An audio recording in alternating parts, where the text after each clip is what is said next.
So the other day I was just reflecting on the last year and a half of me uploading my music on YouTube and the impact and the fulfillment that it's given me.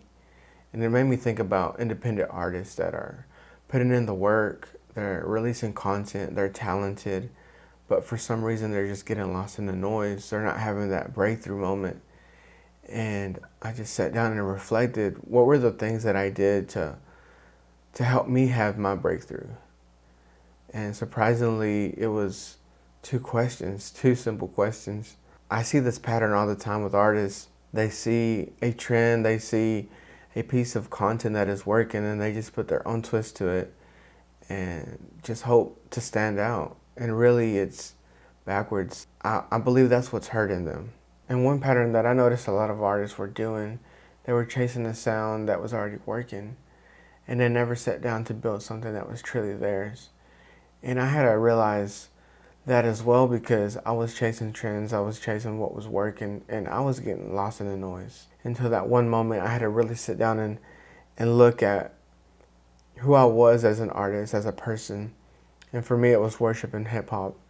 And if you look at my best songs to this day, they're not the ones that have the best production, the best mixing. They're the ones that what God was walking me through, my testimony.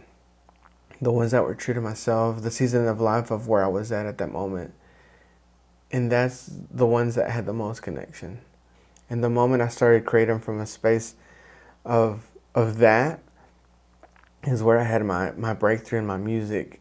They were the ones that were true to myself, and people felt that, people connected with that. And that's a mistake I see a lot of artists doing. They're developing a sound that is someone else's. They're looking at what's working, they're putting all their efforts into that instead of actually building something that is truly theirs. So the first question I asked myself, does it sound like me? So what do I mean by this? I started to realize that my stronger influences were worship and hip hop.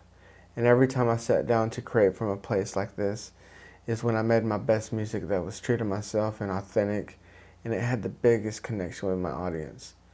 And the times where I would chase a viral sound or chase a trending thing that a producer or another artist was making, even though I finished the song, it was just a little less like me. Because every time you sit down to make another song or finish, you need to ask yourself, does it sound like me? Because people don't connect with another copy. They connect with you being authentic. If you're watching this and you're an artist that wants help finding their sound and building a connection with their audience, I'm actually working one-on-one right now, and there's a link in the description you can check out to book a call. If you're interested in this, check it out. So the second question I asked, does this serve my audience? And I believe this question is probably the most powerful one, because not only you can just tap into creativity, but you can tap into what you want the person to feel and experience, because you're looking at it as the listener, the person you're serving. What's the message? And maybe you're like, I don't even know what to say. What do I have to offer? What am I serving this person? So it could be something you've gone through, something you're currently experiencing.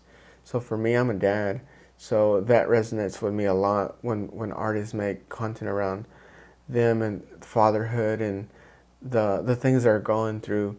You can speak through it so authentic and so real that people connect to it.